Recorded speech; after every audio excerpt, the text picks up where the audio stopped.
Arizona, summer of 2004, burned with its usual dry heat. The sun hung over the desert like a judgment. In a small apartment complex just outside of Phoenix, Melanie Hargrove sat on the worn couch in her living room, wiping sweat from her forehead with the edge of her oversized t-shirt. The air conditioning had been broken for 3 days, and Rick, her husband, had no intention of fixing it. "You're just sitting there again?" he muttered, not even looking at her as he tossed his keys on the counter. "You know, maybe if you moved more than once a day, you'd actually lose some weight." Melanie looked down at her body. 278 pounds. She knew the number because Rick reminded her every chance he got. She used to laugh more back when they had dreams, back when Arizona didn't feel like a trap. "I cleaned the whole kitchen today," she said softly, not expecting thanks, but hoping. Rick scoffed. "Yeah, and ate your way through the pantry while doing it." The words stung, like cactus needles straight to the heart. But worse than his cruelty was how ordinary it had become. Rick never raised his hand, but he crushed her with his mouth. Every day. Her weight wasn't a number anymore. It was a weapon, and he used it like a professional. In public, it was worse. At a barbecue 2 weeks earlier, Rick made a joke loud enough for everyone to hear, pointing at Melanie and saying, "She doesn't need a chair, she is one." Laughter echoed across the yard, while Melanie smiled like it didn't break her. That night, she cried in the bathroom while fireworks went off outside.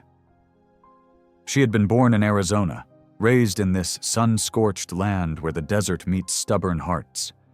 Her parents were gone now, and Rick had become her entire world. A cruel, bitter world. But she held on, because she believed in loyalty, in marriage, in values, until that Tuesday. She overheard Rick on the phone with one of his friends, a man named Cal who owned a car shop in Tempe. "I swear, man, I can't even look at her without losing my appetite. She's like a walking billboard for diabetes." That was it. Melanie didn't cry. Not this time. She stood in the doorway, staring at the man she had loved for over 10 years. Her heart didn't shatter. It hardened. That night, she packed a single suitcase. No goodbye, no fight, just silence.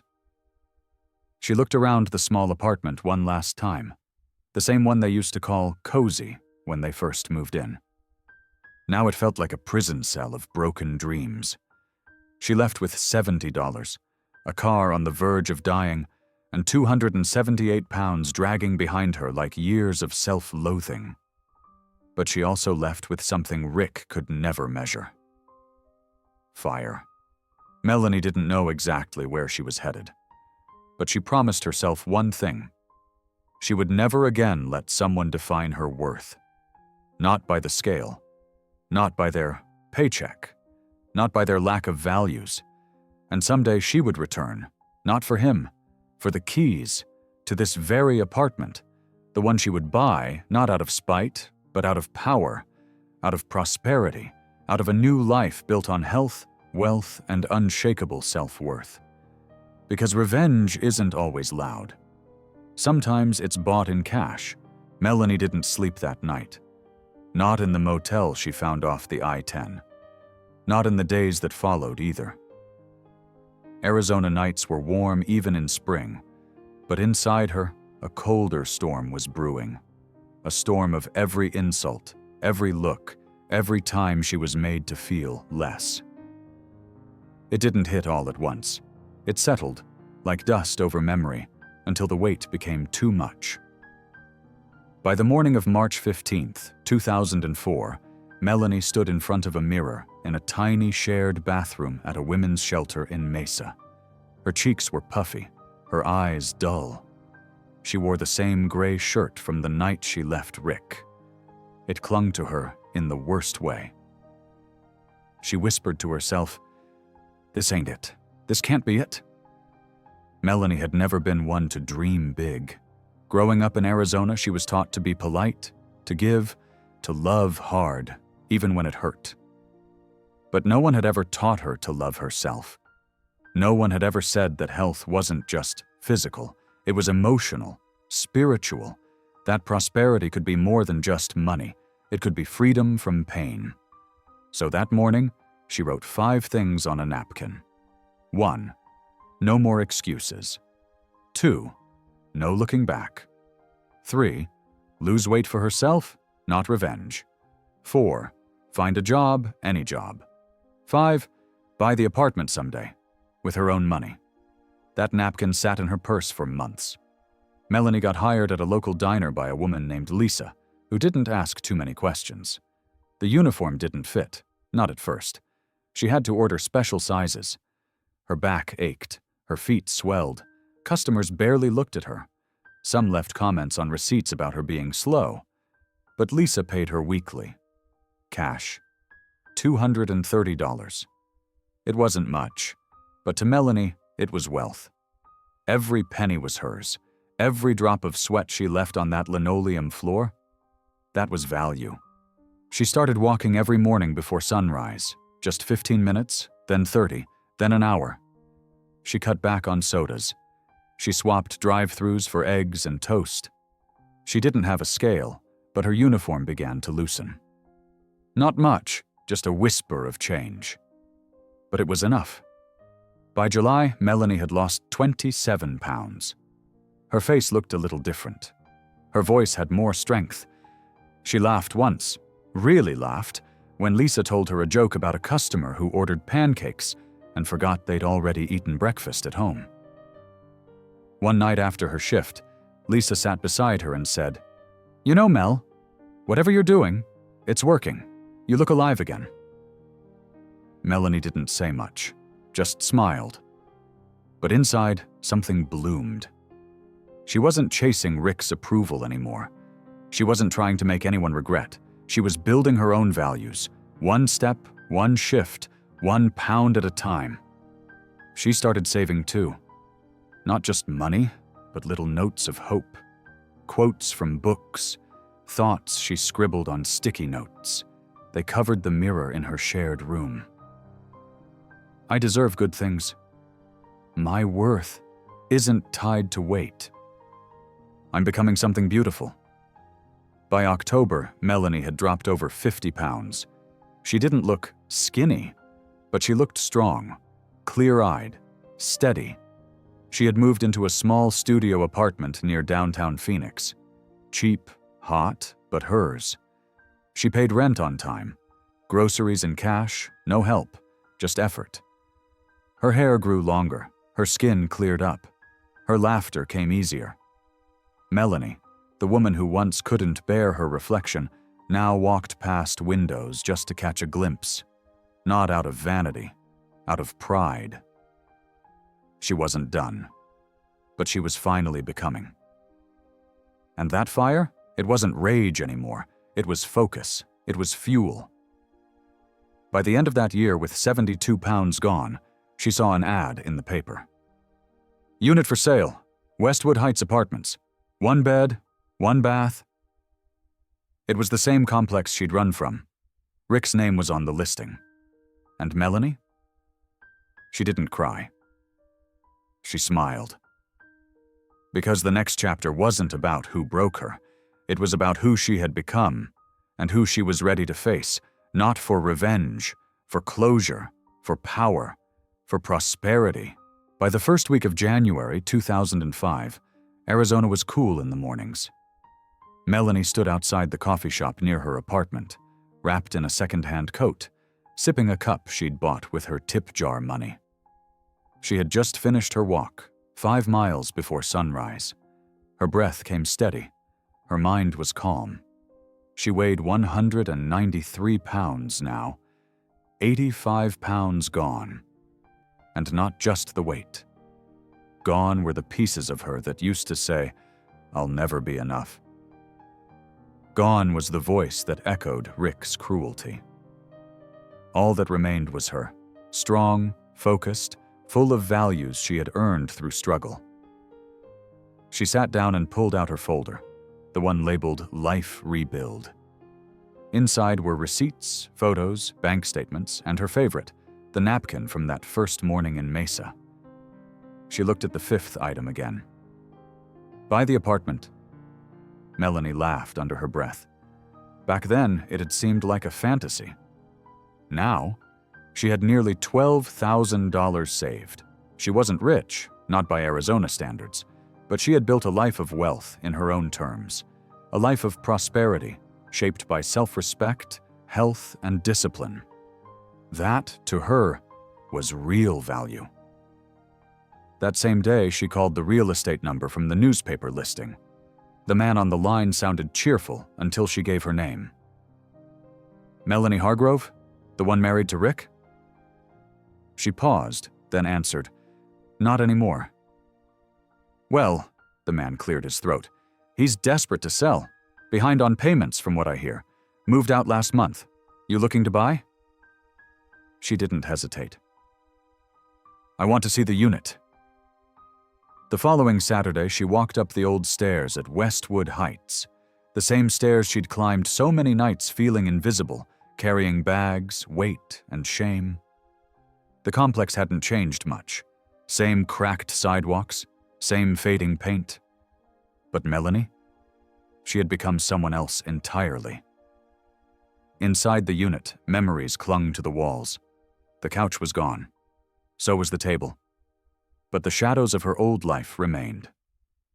She ran her fingers along the kitchen counter. She remembered cooking in silence while Rick scrolled through sports scores. She stepped into the bedroom and closed her eyes. How many nights had she cried herself to sleep in there? How many mornings had she woken up hoping to be seen? But now, the silence didn't ache. It felt like peace. The agent walked in behind her. You like it? She smiled. I'm not here because I like it. I'm here because I earned it. 2 weeks later, she handed over a cashier's check. $10,000 down. Her name went on the deed. Melanie Hargrove owned the apartment. Not the man who tore her down. Not the past that tried to define her. Her.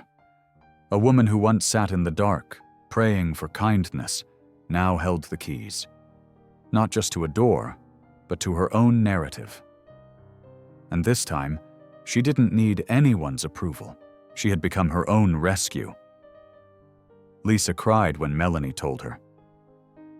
You're the toughest woman I've ever met, she said. Melanie just shrugged, smiling. Nah, I just stopped settling. She moved in a week later, not because she wanted to go back to what was, but because she was ready to stand in the place where she had once been broken and rebuild from the ground up. No man, no ring, no apologies. Just her. Her money, her values, her prosperity, and a story still unfolding. It was the second Friday of February, 2005. Arizona skies were wide open, painted with soft orange and pink as the sun dipped below the horizon. Melanie stood on her small balcony at Westwood Heights, a glass of lemon water in one hand, her other resting lightly on the rail. The desert air was cool, still. And for the first time in years, so was her mind. Inside, the place looked nothing like it had a year ago. She had painted the walls a light beige, brought in a soft cream-colored couch, and added little touches of warmth. Plants, framed quotes, pictures of sunrises she'd taken on her morning walks. Her home reflected everything she had become. Calm, grounded, resilient. She'd just finished her second week at her new job, customer service rep at a small health clinic downtown. It wasn't glamorous, but it paid steady money, had health benefits, and she liked talking to people. She even found herself helping other women who reminded her of the woman she used to be. Quiet, unsure, hoping someone would say, "You matter." Melanie wasn't rich in the way the world measured wealth, but every corner of her life now radiated something rare, something honest. Prosperity in its truest form, earned, not gifted. Around 6:30 that evening, she heard a knock at the door. She wasn't expecting anyone. When she opened it, time froze. Rick. He looked thinner, but not in the way she had changed. He looked worn down. His face was gaunt, his eyes hollow. The shirt he wore was wrinkled, his hair unkempt. The years had not been kind. Melanie kept her hand on the door. "Can I help you?" Rick blinked, as if seeing her for the first time. "Mel, you look... wow." She didn't smile. "It's Melanie." He scratched the back of his neck. "I didn't know you bought the place." "I didn't do it for you to know," she said plainly. Rick looked past her, into the apartment. "It looks nice. Better than before." She stayed silent. "I came by to... I don't know. See ya. I heard through Cal you were doing well. Working. You look... good. Real good." There it was, that old voice trying to sneak back in. But Melanie was no longer the woman who begged to be seen. She was the woman who saw herself.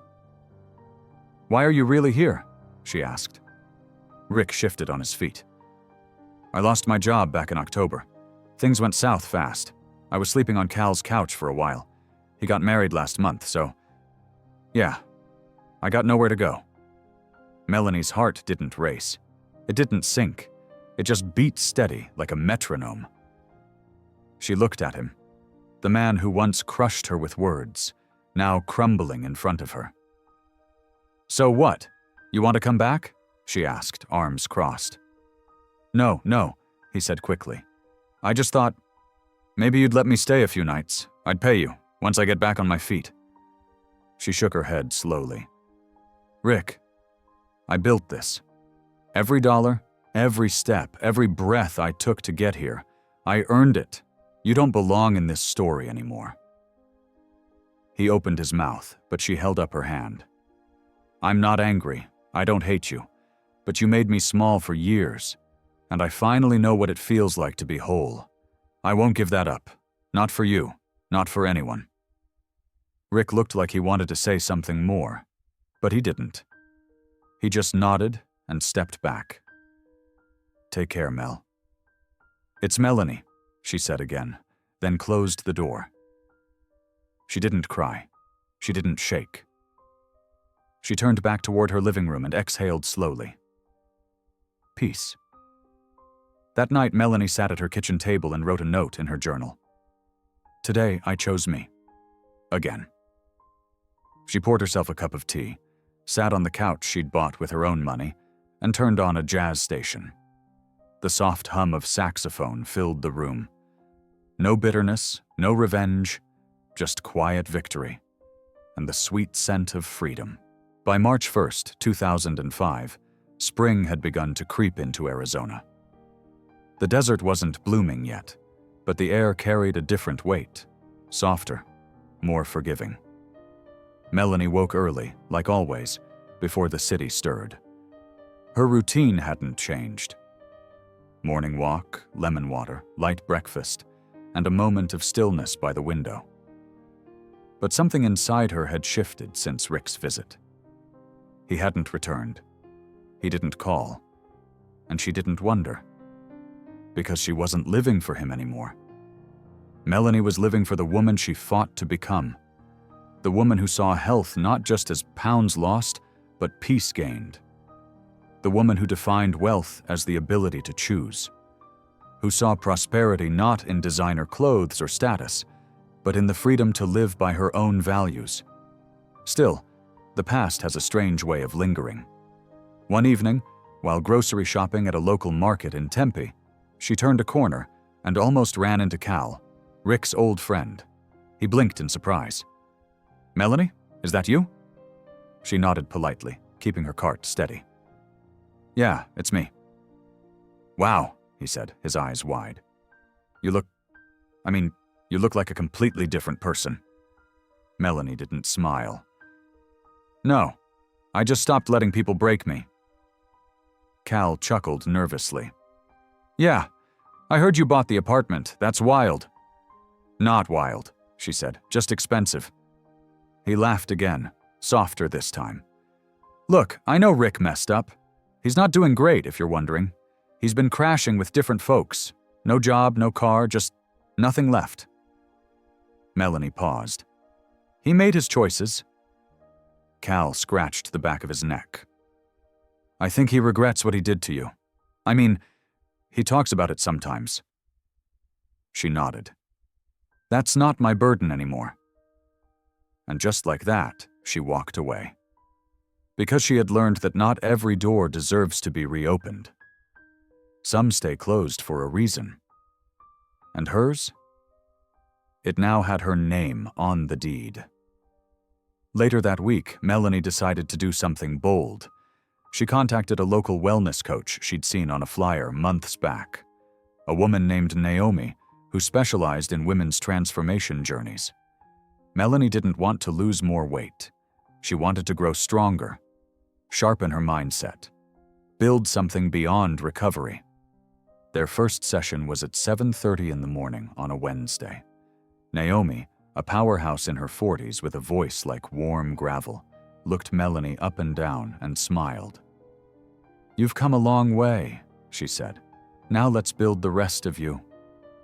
Through Naomi, Melanie joined a community of women, different ages, shapes, stories, all seeking something real, not perfection, not validation, just truth, connection, values that mattered. Melanie shared her story for the first time in full. The weight, the shame, the small apartment, the napkin with the 5 steps. She told them how she bought the place, how she faced Rick, how she said no. When she finished, the room was quiet. Then Naomi said, "That's not a comeback story, that's a reclaiming." That night, Melanie looked at herself in the mirror and whispered, "I am not who I was. I am who I chose to be." She tucked away the napkin for good, not because it wasn't sacred, but because she no longer needed a map. She had become the path. Her home, once a symbol of pain, now echoed with music and laughter. Friends came over. She hosted dinners, tried new recipes, read poetry on her porch. She wasn't chasing love anymore. She was giving it to herself every single day. And through it all, she kept building. Not just muscles, not just confidence, but a life of quiet, unapologetic richness. A life full of health, built with earned money, grounded in true values, and overflowing with the kind of prosperity that no one could ever take from her again. By mid-April 2005, the Arizona sun had grown hotter, sharper, casting long shadows across the cracked pavement outside Westwood Heights. But inside Melanie's apartment, the atmosphere was light, filled with the scent of fresh lemon balm and quiet music playing from an old radio.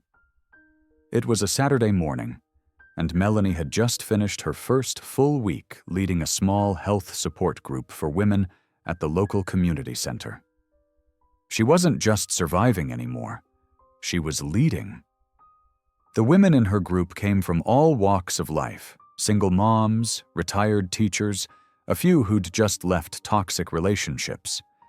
They came for tips on weight loss and stayed for something more powerful, connection, purpose, and values that reminded them they mattered. Melanie shared not just her story, but her blueprint, how small steps led to big changes, how money earned with integrity could build not just a home, but a whole life. That Saturday, as she closed her apartment door and locked it behind her, she heard a voice across the courtyard. "Melanie?" She turned. It was Rick. Same sunken eyes, but now paired with a worn denim jacket and shoes that had seen too many miles. He looked like a man chasing yesterday. Thin, tired, hollowed out by his own decisions. "I didn't expect to see you here," she said. "I've been around," he muttered. "Didn't know you were running support groups and all. Cal mentioned it." Melanie nodded. "I'm building something that helps people." Rick hesitated. "That's good. That's real good." She waited. She didn't offer anything. She didn't fill the silence like she used to. "I've been thinking about stuff," he finally said. "The way I treated you, the things I said." Melanie leaned on the railing, arms crossed. "You mean calling me a walking billboard for diabetes?" He flinched. "Yeah, that. I was wrong. I don't know, miserable, insecure, stupid." She didn't interrupt. Just let him speak. "I lost everything," Rick said. "The job, my car, friends, and now, seeing you. It's like you got everything I was trying to chase. Money, purpose, peace." "I got values," she replied. "That's what I built first. Everything else followed." Rick looked down. "I don't expect forgiveness. I just wanted to say, I'm sorry." There was a time Melanie would have begged to hear those words, a time she'd have cried and offered him a second chance. But that woman was gone. She breathed in slowly. "Rick, I found something better than your apology. I found myself." He nodded, hands shoved deep in his pockets. "You really do look happy." "I am," she said, "because I live in truth now. I live in health. I built prosperity from nothing but pain, and I don't owe that to anyone." He started to speak again, but she held up her hand. "I'm not being cruel," she said gently. "But this chapter of my life, you're not in it."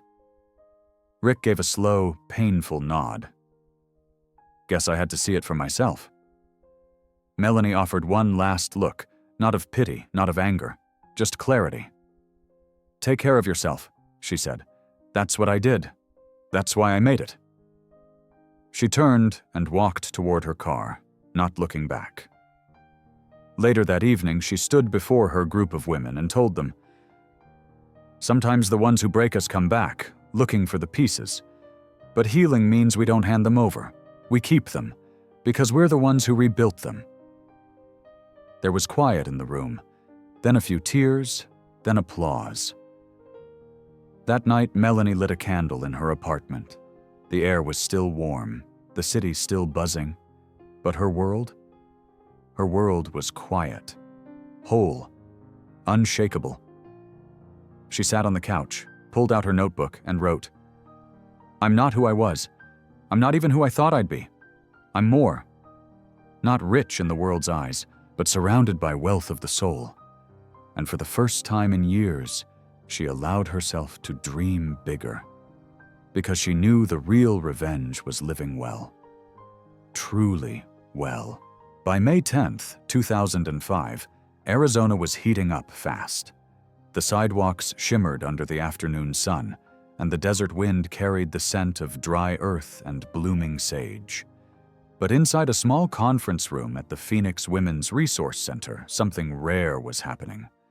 Melanie Hargrove was standing at a podium, not as a guest, not as a survivor, as the keynote speaker. It had been just over a year since she left Rick, a year of sweat, tears, grit, and grace. Now she stood 10 feet tall in her heart, even if she still wore size 16 jeans. Her body had dropped 85 pounds. Her voice had gained a lifetime of strength.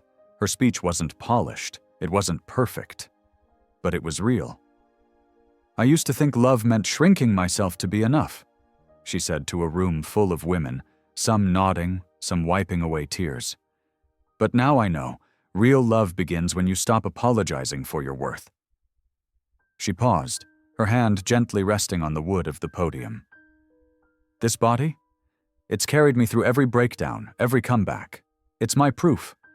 Not of perfection, but of power." When she finished, the room stood to their feet. No fanfare, no cameras, just women, clapping for a woman who once couldn't clap for herself. After the talk, a woman in her 60s approached her. "Honey," she said, gripping Melanie's hands, "you didn't just share your story. You gave us permission to rewrite ours." That evening, back at her apartment, Melanie sat on the porch sipping iced tea. A letter sat open on the table beside her, a formal invitation from a wellness magazine based in Scottsdale. They wanted to feature her story in their Lives Rebuilt section. Not for being skinny, but for being whole. She laughed quietly. A year ago, she couldn't even look at her own reflection. Now she was about to be published. From inside the apartment, her phone rang. It was Lisa, her old boss from the diner. "I heard you were on stage today, superstar," Lisa said, her voice full of pride. Melanie chuckled. "It's wild, right?" Lisa got quiet for a second. "I just wanted to say, you inspired me too. I signed up for that community gym you told me about. Already lost 9 pounds. But more than that, I feel good." Melanie smiled. "That's the wealth right there. Feeling good, that's the real prosperity." They talked for another 10 minutes about everything and nothing. Just two women, sharing time, light years away from the fluorescent diner floors where it all began. As the sun dipped behind the distant mountains, Melanie walked back inside. She glanced around her apartment, the same space that once held her lowest moment. Now it was a temple of values, joy, and earned peace. On her fridge hung a photo, taken last week by Naomi during a hike. Melanie stood on top of a rocky ridge, her arms stretched wide, the desert sprawling behind her like a painting. That was the moment she chose a new name for herself. Not legally, but deep in her bones, survivor, leader, creator of her own life. Not Rick's wife, not the fat girl people whispered about. Melanie Hargrove, woman of strength, of health, of vision, of truth, and of money that meant something, not because of how much, but because of how hard it was earned. Later that night, as she journaled, she wrote, "I used to dream about revenge. Now I live in something better. Peace." But the story wasn't done. There was still one last door to open. And behind it, a future she hadn't dared to imagine. On the morning of June 12th, 2005, Arizona woke up already sweating. The sun had barely risen, but the heat blanketed the city like a thick sheet of silence. Melanie stood outside a sleek building on North Central Avenue in downtown Phoenix, holding a small leather folder against her chest. Inside that folder was a cashier's check, $10,000. Not for survival, for investment. She took a slow, deep breath, looked up at the glass doors in front of her, and smiled. This wasn't just another step forward. This was the full circle. Weeks earlier, Naomi had introduced her to a local entrepreneur who ran a wellness collective. Part gym, part therapy center, part business incubator for women. He was looking for someone to run a new branch focused on emotional recovery and physical healing for women coming out of abusive relationships. Melanie didn't hesitate. She offered a partnership deal. "Not charity," she told him in that meeting. "I want in. I want equity. I bring real-life experience, a network of strong women, and leadership that knows pain personally." He smiled. "What do you bring to the table?" She tapped the folder. Money, commitment, and results. She got the call 3 days later. The deal was hers if she still wanted it. And now here she was, walking into her future, not as someone looking for a chance, but as a woman who had built her own. The space was raw, unpainted walls, empty rooms, but she saw it clearly, a place of healing, of health, of prosperity that started from the inside out. She'd call it the Reclaim Room, a name that meant everything. As she walked the echoing halls with the building manager, she heard her own footsteps like a heartbeat, steady, sure, rooted. "Where do you want the front desk?" the manager asked. Melanie pointed. "Right here. First thing they'll see when they walk in. Something that says you're home now." Later that day, she met Naomi and Lisa for coffee. Lisa grinned from ear to ear. "I'm still trying to wrap my head around it. A center? Your own? Naomi raised her glass. To wealth in all its forms. They toasted. Iced tea, of course. Melanie hadn't had soda in over a year. She had traded sweet for strong, and it tasted better every day. I want a space, Melanie said, where women come in broken and walk out full. Lisa reached across the table. That's what you've always done, Mel. You don't just rebuild, you restore. That night, alone in her apartment, Melanie packed up the last box. She wasn't leaving Westwood Heights because she was running. She was rising. She'd bought a small condo closer to downtown, quiet, with a balcony view of the mountains. Her old apartment would be rented out to a woman she met in group therapy, a woman who had walked through her own fire, because that was the mission now. Not just revenge. Legacy. Helping others. Rise was her new wealth. Owning her story was her real prosperity, and every tear, every pound lost, every cruel word survived. It was all worth something now. Melanie stepped into her new condo just after 7:30 that evening. She dropped her keys on the counter, opened the window, and let in the desert wind. She didn't cry. She didn't have to. She had already shed what no longer served her. In the final page of her old journal, she wrote, I came back, not to hurt you, but to heal me. And in doing that, I found riches no man could ever give. She lit a single candle, sat on her new couch, and stared out at the lights below. The girl who once begged for love was gone. In her place, a woman of vision, a woman of value, a woman who bought the very apartment she was once broken in and turned pain into power. And you, you listening right now? Have you ever lived something like that? Drop your story below. I'm listening. I want to know.